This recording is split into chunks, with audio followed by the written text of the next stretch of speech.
Ladies and gentlemen, boys and girls, welcome to Season 1, Episode 1 of Trigger Warning Radio. I am your host, the kaijuconservative, the conservative monster under the left bed.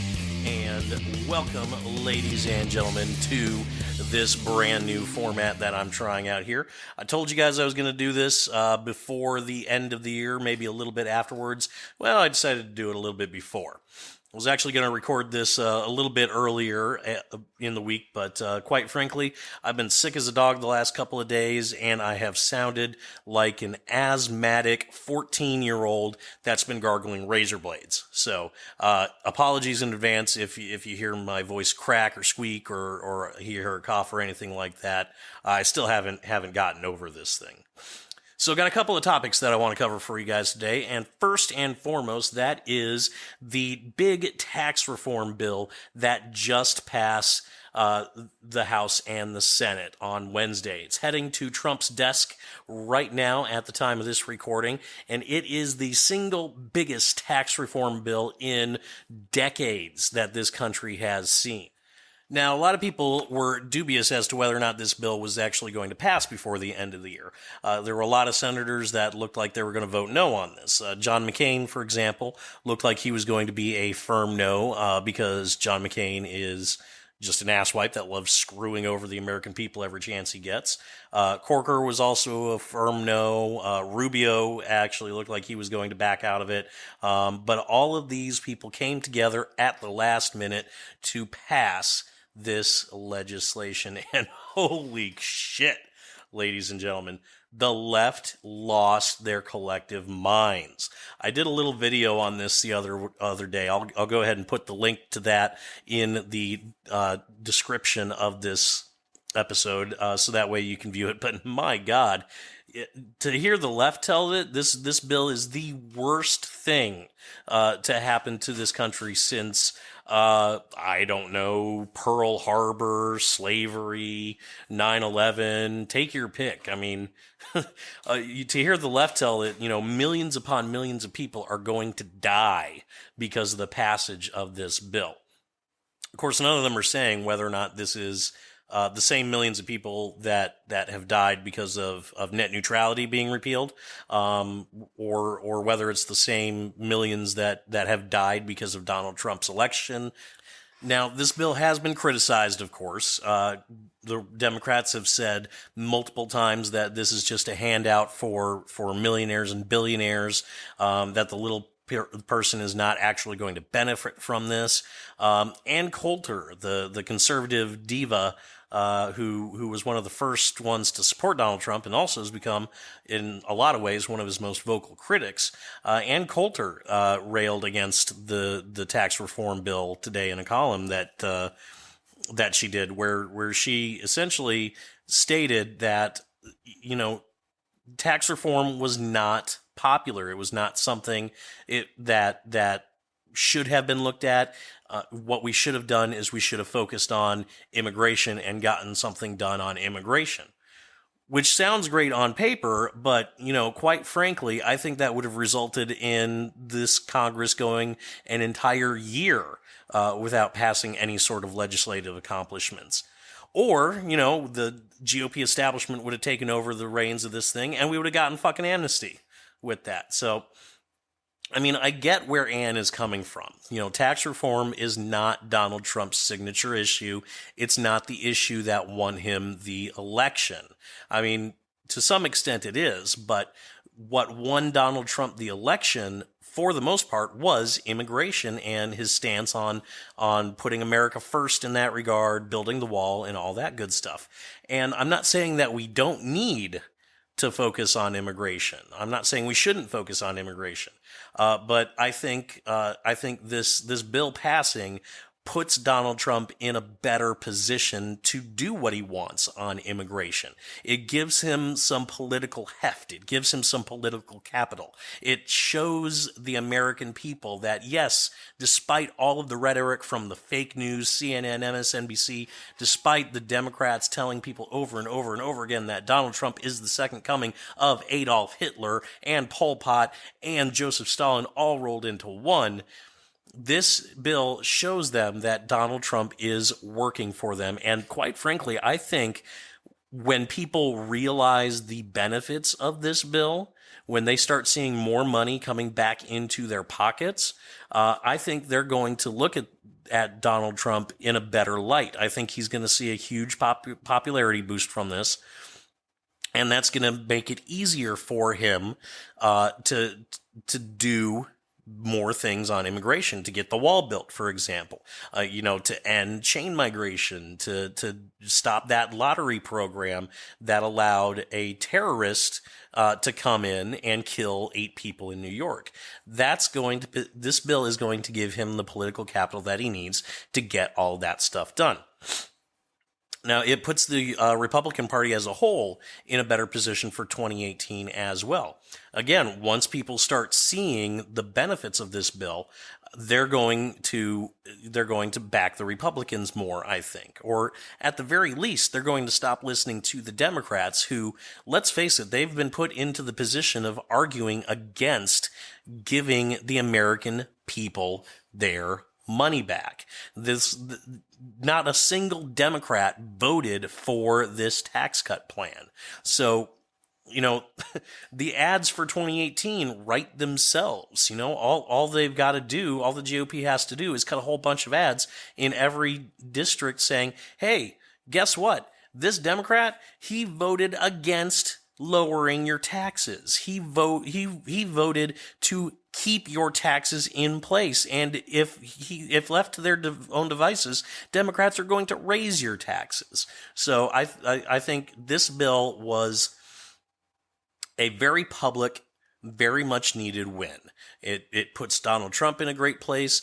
It puts the Republican Party in a great place. It puts the Democrats in a horribly shitty place, worse off than they were before, and it puts the American people in a great place. And that, ladies and gentlemen, that is going to help immensely in 2018.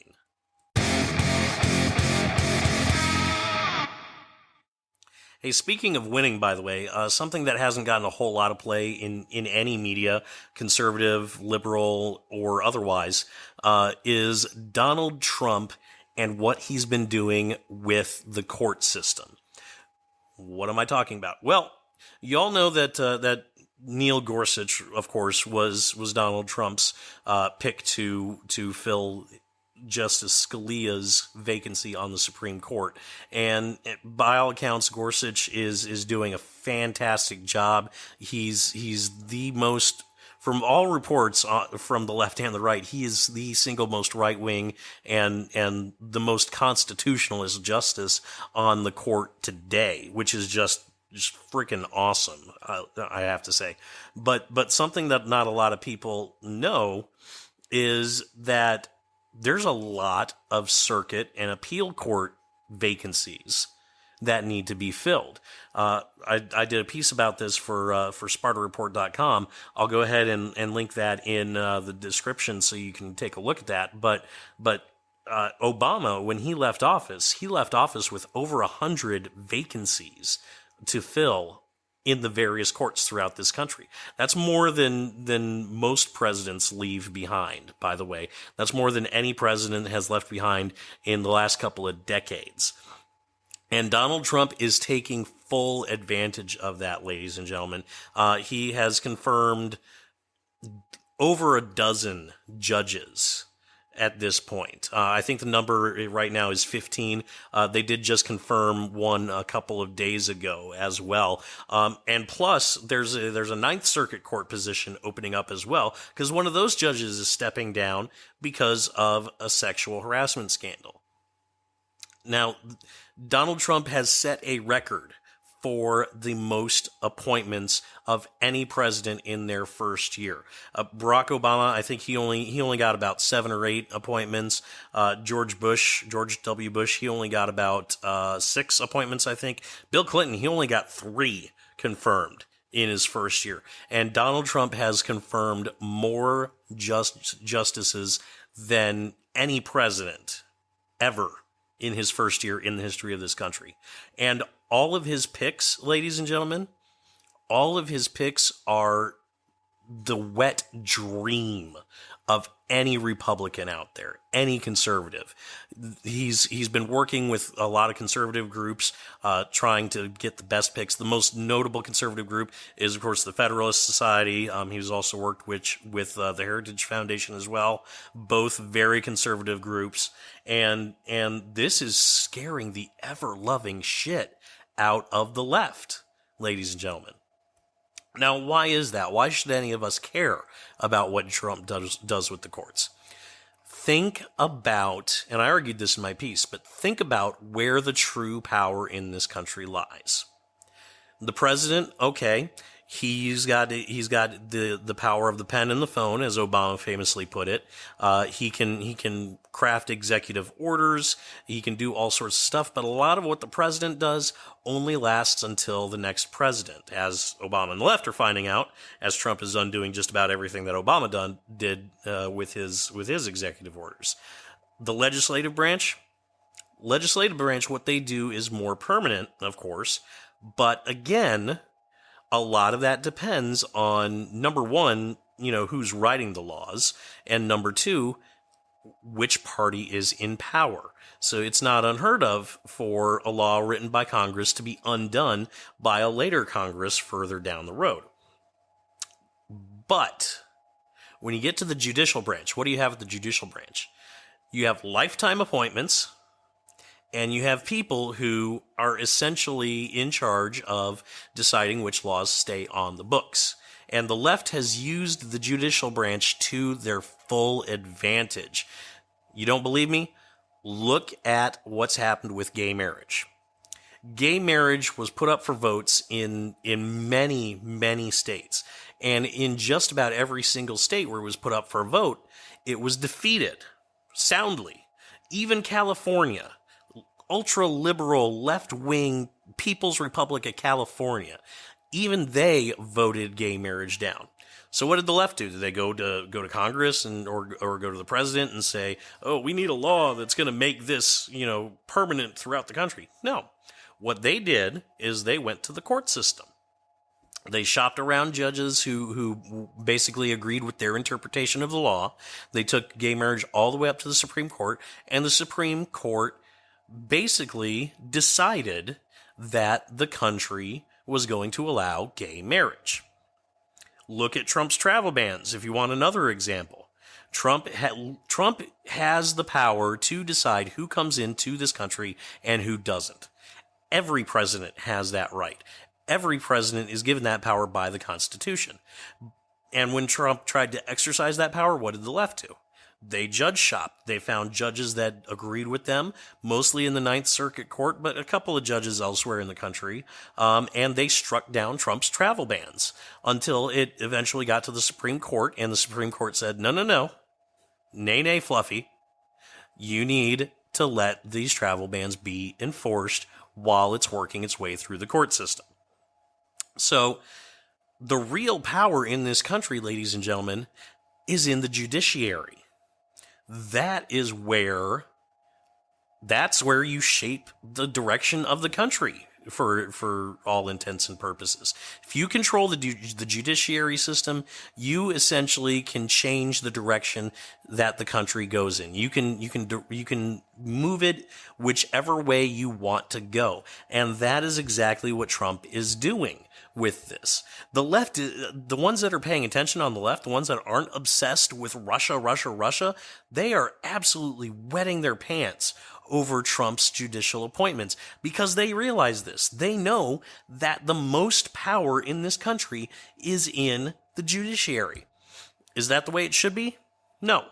Absolutely not. We're supposed to have three co-equal branches of government, but you deal with the hand that you're dealt, and the hand that we've been dealt in this country is that we have a judiciary system full of activist judges that does not follow, for a lot of times, the rule of law in this country. And what Trump's appointments are doing is they are reversing that trend, or at least attempting to reverse that trend. You've got these ultra-conservative judges, these judges that believe in the Constitution first and foremost. They believe that the judiciary should not be rewriting the laws, and that, ladies and gentlemen, is absolutely critical to helping reverse the decline in this country and helping reverse the damage that the left has done over the years. You can pass all the laws that you want. You can do all the executive orders that you want. But at the end of the day, the most power in this country is in the judiciary system, and Donald Trump is fucking steamrolling these appointments through Congress. And Congress, for the most part, the Senate, for the most part, the Senate is going along with this, despite, opposing Trump on many, many, many issues. The Senate, by and large, is getting his appointments through in a timely manner.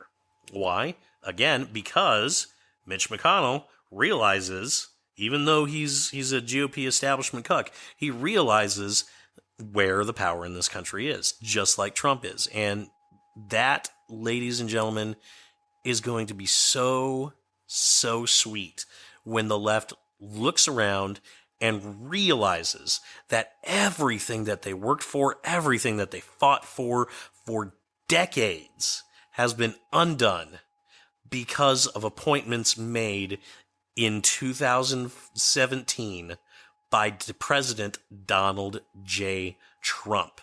And quite frankly, ladies and gentlemen, I am looking forward to that because the meltdowns are going to be fucking epic. Ladies and gentlemen, we've reached that point in the show where it is time for us to pay some fake bills and give our fake sponsors their due. When we get back, we'll talk about Disney, we'll talk about Taylor Swift. Don't go anywhere.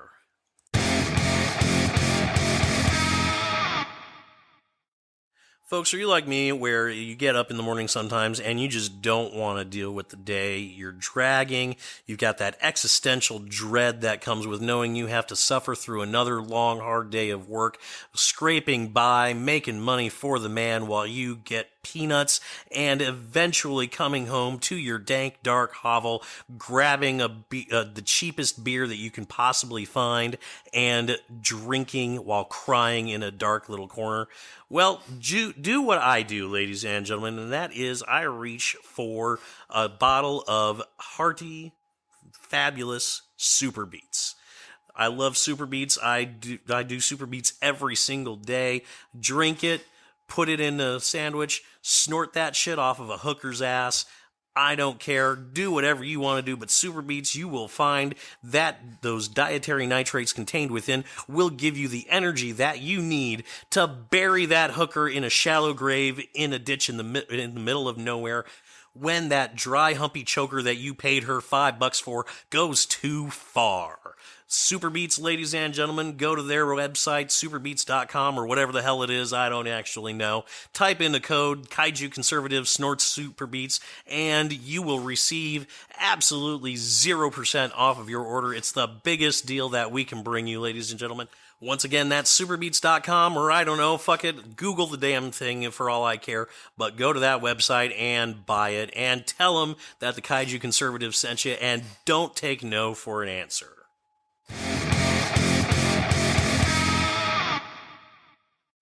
Welcome back, ladies and gentlemen. Hope you enjoyed that little infomercial that we had there.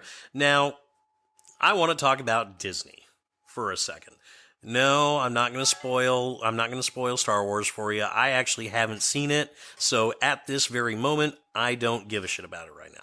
What I want to talk about is the Hall of Presidents at the Magic Kingdom in the Walt Disney World. If you've never been to the Hall of Presidents, ladies and gentlemen, it is an absolutely great place to go when it is hot as balls out and you need a little AC and a 20-minute nap or so. It's essentially a 20-minute show of the history of America, and it also includes animatronic figures of all of our presidents, with the current president having a speaking part in there. Barack Obama, he had a speech when he was president. George W. Bush, Bill Clinton, all the presidents for the last, probably the last 30 years or so, I think since the 1980s, all of their animatronic figures have given a short little speech. And of course, Donald Trump, being the current president, he required an animatronic figure in there. So the Hall of Presidents, they closed down for their renovation shortly after the election. I think they closed down in December of last year. with the aim of, remodeling the interior, revamping the show, and including an animatronic President Trump in there, as well as his speech. There were a whole bunch of different complications and problems with that. A whole lot of rumors were swirling around. One big rumor that was swirling around was that the Imagineers that were in charge of building the animatronic figures were just refusing outright to work on a figure for President Trump. And there were even rumors that Disney, because of public pressure, were actually getting rid of the speaking part for the current president because of that, because Donald Trump was such a controversial figure. Of course, Disney denied these rumors. They said, no, you all are idiots. We're doing the animatronic. We're doing the speech by Trump. We're just waiting on Trump to actually get around to recording it. Which, fair enough, he's a busy man. He's got the free world to run and everything, so he's got to find time to record a 2-minute speech for Disney. And the Hall of Presidents, finally, it reopened last week with Donald Trump, and holy shit. Leftists were up in arms over this. I mean, it was absolutely beautiful on Twitter. These leftists were freaking out, and the biggest thing for a lot of leftists was that Donald Trump, the person that they considered to be Hitler and the worst human being imaginable, had invaded the happy place of Walt Disney World and the Magic Kingdom, which is just fucking stupid, because it's actually, the Magic Kingdom is the most magical place on Earth. Disneyland is the happiest place on Earth, and the Hall of Presidents is in the Magic Kingdom. So, but it was, oh my God, it was just awesome, and people flocked to go see it. Literally, people were flocking to go see it. The line, I think, at one point I saw on Twitter, what for the attraction was over an hour long. Now, ladies and gentlemen, as a Florida boy, I can tell you from personal experience, the Hall of Presidents does not get hour-long waits. The most wait I've ever had on the Hall of Presidents, I think, was maybe 20 minutes.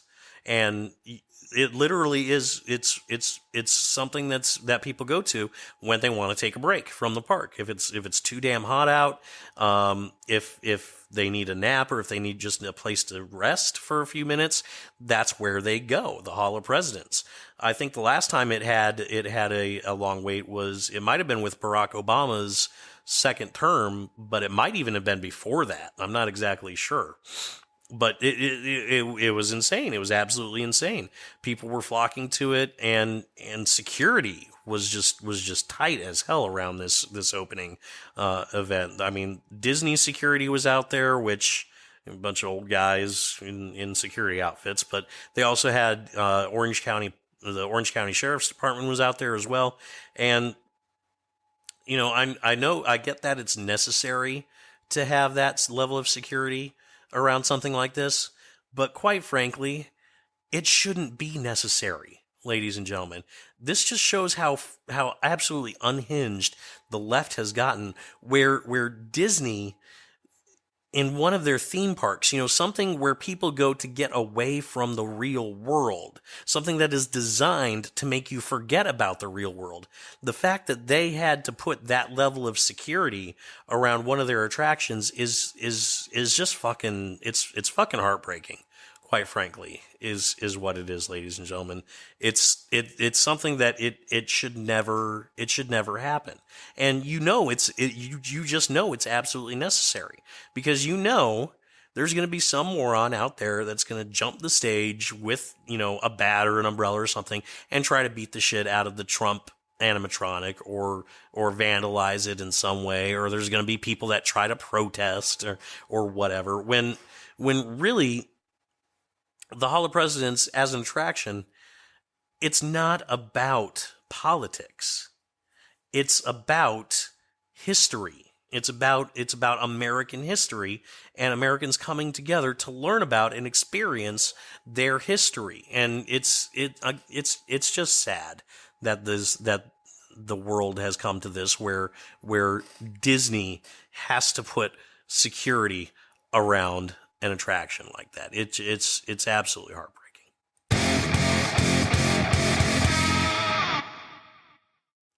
Taylor Swift, ladies and gentlemen. Taylor Swift has earned the ire of the left. And why? Why does the left hate Taylor Swift? How can anybody hate Taylor Swift? Well, the left hates Taylor Swift for two reasons. First and foremost, she had the audacity, the gall to tweet about how well, not a tweet, but an Instagram post about how 2017 was her best year ever. She had a great 2017, and holy crap, the left lost their shit over that. You know, this is the year that Hitler became president. This is the year that people are literally fighting for their lives, trying to escape the fascism of the Republican Party. And oh my God, how can Taylor Swift say that she had a great year when things have been so horrible for everybody in this country? Well, it's because Taylor Swift did have a pretty great fucking year. She's got a brand new boyfriend. She had an album that just went gangbusters. She's made more money than most people will ever see in their lifetime. So, yeah, she's had a great fucking year. Why not? Why not post about that on social media? I mean, if I had a year like that, I'd be shouting it all over the hills. I'd take a fucking bullhorn, get up on the highest building, and start screaming about how I had the best goddamn year ever. And the left, of course, they absolutely hate that. Because the left, the left can't see anybody happy, ever. Of course, there's another reason the left hates Taylor Swift, and that's because she doesn't play their game when it comes to entertainers and politics. The left loves celebrities that tell them what to do and how to think, and gives their political opinions on everything from Donald Trump to tax cuts to immigration to what the Senate cafeteria serves. They just love being told what to do and think by celebrities, and Taylor Swift doesn't do that. Taylor Swift is pretty apolitical for the most part from a celebrity standpoint. I mean, she has hit on a winning formula and realized what a lot on the left haven't, and that is that people want entertainers to entertain them. I mean, it's not rocket science. People don't go to movies to be preached. Well, normal people don't go to movies to be preached at. Normal people don't listen to music for a political message.